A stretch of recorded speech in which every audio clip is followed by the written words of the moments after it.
Do you do a good job showing your gratitude to your employees? Most leaders will tell you they don't do a good enough job. So, what impact does your gratitude have on your employees and on your bottom line? Are you taking people for granted and missing the opportunity for your employees to feel appreciated by you? In our episode of Catch 'em and Keep 'em today, Mark is discussing the number one reason that leaders fail to show their gratitude to employees and how to get beyond that. Stay tuned to the end because I'm also going to share with you the 3 things that I have found to personally be most effective in helping to create an attitude of gratitude within yourself and a culture of gratitude within your company. So thank you for being with us today. Welcome to the Catch 'em and Keep 'em podcast with Melissa Glenny and Mark Altman. We're here to help you hire, engage, and retain the best talent to help you make your vision a reality. Hi, everyone, and welcome back to the Catch 'em Keep 'em podcast. I cannot believe that we are 2 weeks from Thanksgiving. Mark, I don't know whether to be grateful for the fact that it's Thanksgiving and it's my favorite holiday of the year, or grateful that we're that much closer to 2020 being over. Wow. I mean, those are 2 great examples of being grateful. Melissa, honestly, I think teeing up what you're describing, it's something, to me, gratitude and being grateful is a mindset. And I think it's really important that, when you wake up every day, you have a choice. You can look at what you're grateful for, or you can look at what you're disappointed in, or where your expectations aren't being met. And so, yeah, I'm grateful for both of those things, and some downtime during the holidays to boot. Yeah, absolutely. That's the thing about Thanksgiving. It's just there's no pressure. Just eat and chill. So we're all super grateful right now. And, if you're a leader, have you thought about the impact that gratitude has on your work environment and when you're showing gratitude to your employees and really how that ties into being a great boss? And I mean, what is a great boss anyway? Well, I had a conversation a couple of days ago about something similar. And I asked a leader how they recognize and appreciate their team. And the response is, well, to be honest, I'm kind of struggling coming up with things to recognize and appreciate them for. And my instinctive reaction was, that's interesting, because it makes it sound like the way he explained that his team isn't very good. And so I didn't actually take it that way, even though perhaps that was the obvious interpretation. And I said, well, is it that you can't find things to be grateful for, or you haven't set expectations very well of what you want and what you would be grateful for? And I think, Melissa, gratitude, to me, the way I look at it is it's a path to your heart. And I think about when I decide what I'm grateful for, if I express that gratitude, and if I tell the people that work for me why I'm grateful, it makes me feel better. It's almost selfish, because there's a selfishness. By expressing gratitude, I feel like I'm doing other people a solid. So I think one of the biggest challenges with gratitude is, I think sometimes people don't know how to frame what they should be grateful for, especially in the workplace. I think that you're making an interesting point, because a lot of times I remember working for a VP in the past, and I was talking with him one day about how to help an underperforming employee to step up her game. And we were tossing ideas around. I said something about, let's give her some special recognition. And it was interesting because his response was, well, I don't want to be doing something like that for someone just simply because they're doing their job. And there was this, it seemed like there was this idea that it has to be above and beyond for us to go out of our way to say thank you. That's maybe a generally accepted impression that we have about expressing gratitude. And I think that that's kind of short-sighted, because you don't have to wait for something that knocks your socks off to be grateful. Well, I think it all starts with our personal lives, Melissa. And I think what it comes down to is the stereotypical roles, fair or unfair, the stereotypical roles a husband and a wife, for example, have in a relationship. So if the wife is doing cooking and cleaning, and believe me, let me just acknowledge that I agree these are outdated and stereotypical, but I'm just using them as an example.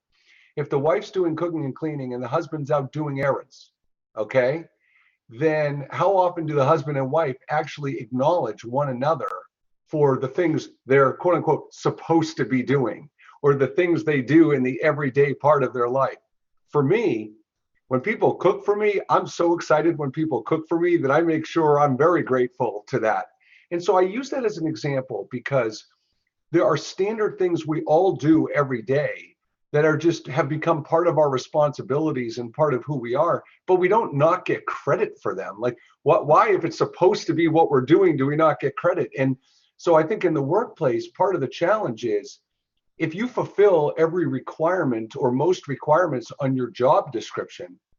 Now, here's the key, Melissa. You don't go above and beyond.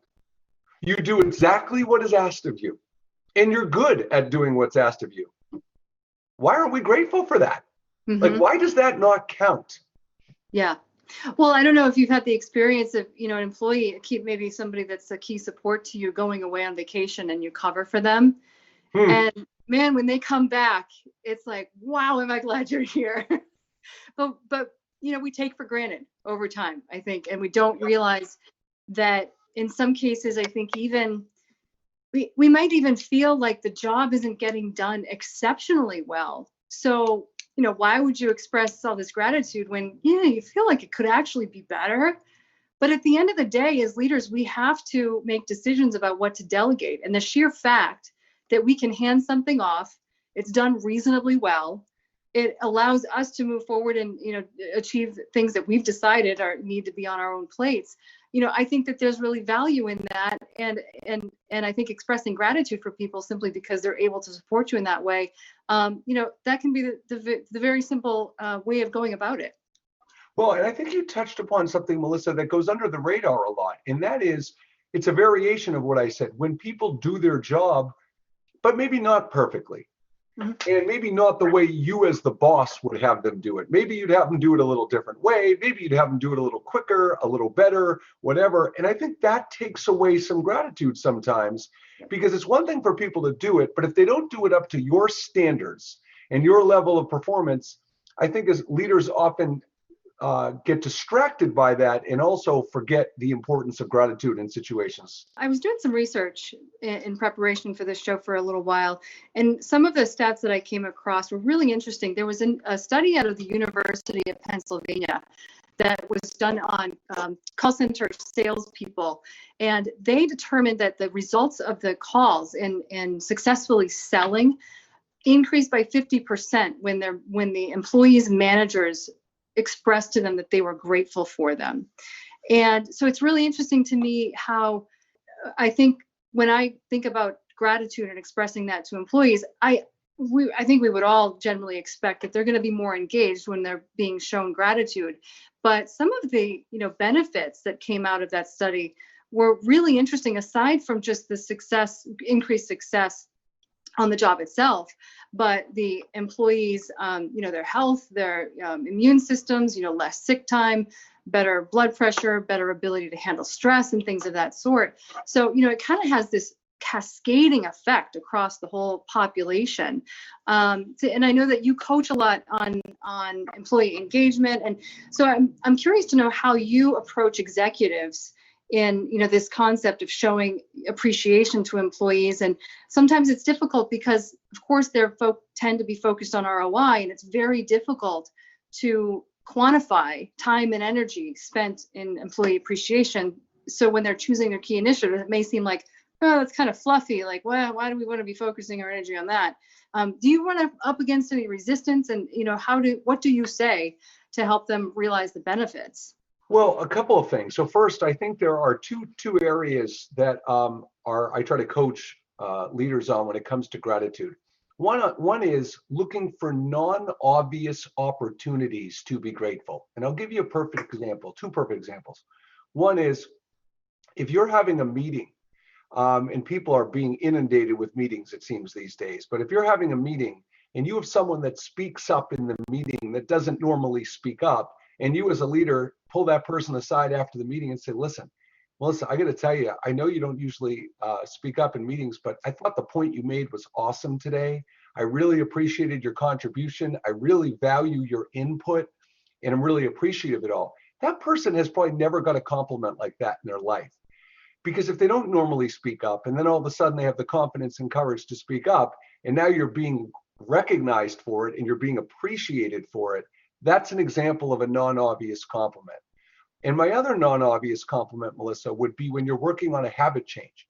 If you've been talked to about your performance improvement and you've made an honest effort to improve a habit, instead of just having the expectation, well, I'm the boss and I told you you need to do it, so do it. It would be, hey, you know what? I noticed you've really been making an effort on what we talked about. It means a lot to me. I really appreciate that. So that's where it starts to me, Melissa, is non-obvious opportunities to give compliments. And the second point I wanted to make was we have to go above and beyond. And here's what that's a fluff expression. So let me be clear what I mean by above and beyond. I had a woman this morning who attended one of my workshops, and she actually went out of her way to advocate for me to the director of HR and make a referral.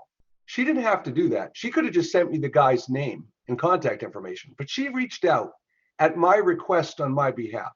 What do people typically do in a situation like that? They'll send an email saying, thanks, so-and-so. I really appreciate that you took the time to do that, which is nice.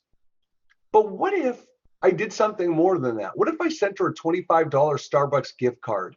What if I let her, if she was an employee, let her go home early one day to spend a little more time with their family? Thank yous are great. And emailed thank yous are okay, right? But at the end of the day, what are you going to do if you're a leader and you want to see the ROI and value of expressing gratitude in the ways I just said? Then you better measure things like employee retention and employee engagement and productivity. Because if you don't measure those things, it's going to always feel nebulous because you're comparing it to nothing. Mm-hmm. So I think that's my final point is you've got to establish what are the metrics that you're looking to improve if you're going to make the investment of time, energy, and money in gratitude and appreciation. We're going to move on next to the number one reason I have found that people have for looking to leave their employers, and how you can think differently about how you thank your employees so that you can minimize the chances of them looking elsewhere. But first, if you're interested in learning how to recruit, engage, and retain a high-achieving team, then we encourage you to subscribe and follow us wherever you choose, be it Spotify, Podbean, or YouTube. We appreciate your likes, your shares, and your feedback so we can all keep learning together. All right, let's dive back in.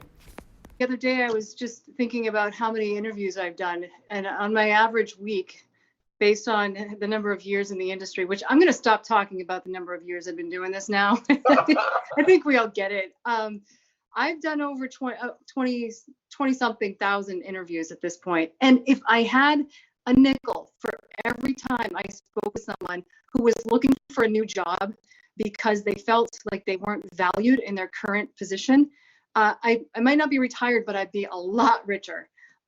It's really one of those major pain points for people when they're passively looking.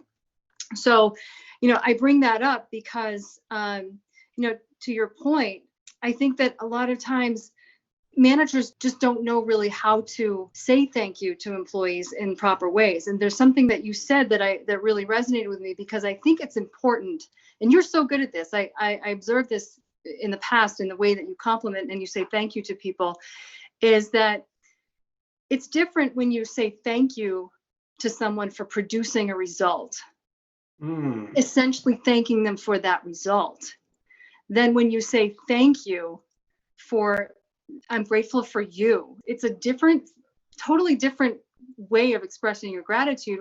I almost feel like the result, when you say thank you for the person, it's more likely to establish a connection. It's just that human to human. If you're saying thank you for a result, it's more likely to be a kind of a transaction. And it almost leads to this, well, tis for tat. So over time, I produced this. Now what are you going to do for me? So I think it's a completely different game. Yeah, I think that's so compelling. But I want to ask you, Melissa, because I think to discern between those two things is so huge. And I'm sitting here as you were talking, thinking to myself, so let's say you and I had 50 leaders in front of us right now. And we said to all 50 leaders, do you think you do a good job appreciating and showing gratitude to your team? And let's just assume in this hypothesis that 40 of the 50 leaders say, you know what, probably we could do better. And they're self-aware and they know. If we were to ask them why they're not doing a better job of that, what do you think the number one reason would be they would give for why they're not doing a good enough job showing gratitude and appreciation? I guess I could answer you as what I would say if Okay. I'm one of those leaders. Yep. I'm always focused on what we haven't done, what we still need to do, what the next thing is. And it's hard for me sometimes to pause, and that's why I have to schedule it to reflect on what we have accomplished and what let me say it this way, reflect on what I'm grateful for. And then I realize, aha, look at all that. Like, look at what we have done. I don't look to the past. I'm looking towards the future. And so it gets by me. Yeah, I think you're spot on. That's exactly the point I was trying to make. That so many times when leaders don't do things that they allegedly should, okay, it's not because they don't think it's important in a lot of cases, although actions kind of could argue differently, but it's that they don't slow down enough to reflect, like you said. They don't take the time to go, oh my God, I haven't appreciated Melissa. It's been 2, 3, 4 weeks. I haven't even said how much I appreciate her hard work and how she's working, coping with COVID and so on and so forth. And so that ultimately, it keeps coming back down to that, Melissa. You know, part of the reason why people don't do certain things, some of it's they don't have the knowledge, some of it's they don't have the skills or experience, and some of it's confidence, and some of it's they just don't make the time to do it. And so if you're sitting here listening to this podcast, and you're sitting here listening, you're going, oh my God, boy, Melissa makes some really good points about that. That's not our goal. We don't want you to agree with us. We want you to do something about it. And so the idea here is that for you to, at the end of this podcast today, for you to be self-aware enough to say, I'm making a choice. And the choice I'm making is not to allocate time to reflect on the present and the past, as opposed to focusing too much on the future. And Melissa, that's what you and I need to keep drilling down to our clients and leaders, that's what it's all about. It's the choices and the commitment and the time. Mark, kind of on the flip side here, do you think it's possible to go overboard with gratitude in the workplace? Well, it's an interesting question, because part of building on what we were just talking about, part of the struggle for certain leaders is they have it in their own mind that they don't need gratitude and appreciation and recognition themselves. Yep. And then it becomes high maintenance to need it, right? And so we've got two situations: going overboard, doing it extreme, either way. So one extreme is not doing it even close to enough because you don't value it personally. And that's not how you should lead, based on what you personally value. But then to your example of giving it too much, I think giving it too much is a problem, because I think it becomes, it feels more forced. Mm-hmm. And when I get a compliment, I want to feel like it's genuine and authentic. And I don't think either of us, Melissa, and I'm going to defer to you on this, but I don't think there's a magical formula for doing it once a week or once a month, or there's no set number. Part of it is feel, part of it is situational awareness. But I will say that I think if it happens too much, it loses its value and can get tuned out, frankly. I agree. I think that it has to be genuine. And so if it's genuine, it's going to come as it comes. I knew a guy once, he had a brilliant, I loved his system that he had set up for himself, because he had over 20 employees directly reporting to him. And so he would start the day with however many number of coins in his pocket. And throughout the day, as he connected with each employee, not necessarily to show gratitude, but just to connect, he would transfer a coin to his other pocket. So by the end of the day, if they weren't all on the other side of his pants, then he knew he missed some. That's cool. That's really cool. What a great story. He would make sure he hit everybody every single day. Wow.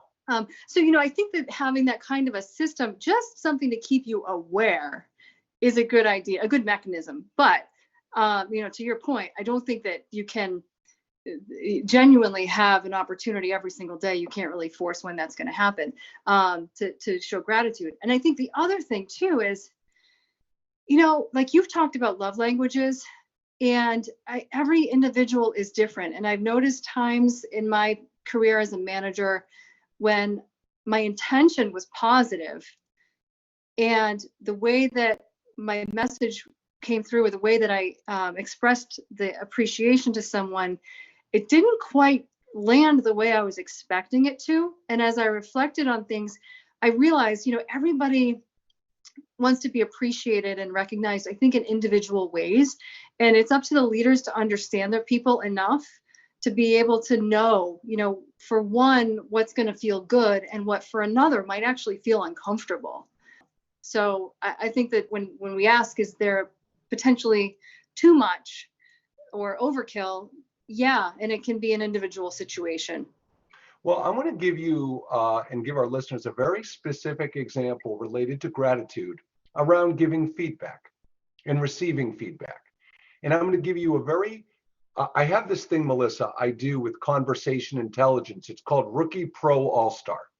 You and I are both sports fans, and hopefully a lot of our listeners are sports fans, but even if you're not, you'll get it, right? So the idea behind Rookie Pro All-Star is you have 3 ways to handle something. Rookie's the worst, pro's decent, and all-star's the best, okay? So let's pretend you are a leader and you're in a meeting and someone shares an idea, okay, of a way to solve a problem or do something. The rookie response from the leader would be, yeah, I don't think that would really work because blank, blank, blank, and keep moving. No validation, no feeling heard, just it doesn't work, let's keep going. Yeah. The pro version is, you know what, that's an interesting thought. Let me ask you some questions about that idea, right? But the all-star version, Melissa, is where the gratitude comes in. And the all-star version is when you acknowledge the person for their critical thinking process. You acknowledge the person for the idea. You acknowledge the person for taking the time to invest in a problem that maybe may not change their world, but it could help the team or it could help the company or could whatever. And I think that so much of virtual leadership and hybrid leadership now is the word engagement. And if you're wanting to engage human beings by recognizing when they contribute, how they contribute, and even in a simple thing like giving feedback, you can give a compliment to someone for giving feedback that you have no idea how that will impact their day by sharing their gratitude and appreciation. So the pro version would be fine, the all-star version would be fine, but we want you to be an all-star. We don't want you to settle for being a pro. So that was just an example I thought of to support your point and the impact that gratitude can certainly have. Well, I love that, Mark. I think that goes back to what we were saying earlier, in not having to have something that is, again, like that knock your socks off situation where it's like, what if you just say, I'm glad you're here. I think sometimes just taking a genuine interest in people is one way of showing your gratitude for them. It's less of a direct expression, but it's more of the walk in the walk. Yeah, and a final thought on this for me, Melissa, is I compare this, and I use this analogy because I think it's spot on. I think you've heard me say this part of it before. I always chuckle when salespeople refer to rapport building and closing as stages of a sales process. And because I laugh, because what do you mean rapport building is a stage? You do it for 5 minutes and you're done, you never have to do it anymore? Like, you're constantly trying to build relationships. You don't end rapport building, right? Right. So my comparison is, there's 2 things I think we need to do as leaders that are akin to ongoing rapport building. One is effortless empathy, and one is effortless gratitude. And what that means is, you don't look at empathy and gratitude as acts to check off a box. Hey, I was empathetic today. Hey, I was grateful today. Good, I'm done. I did that off my list.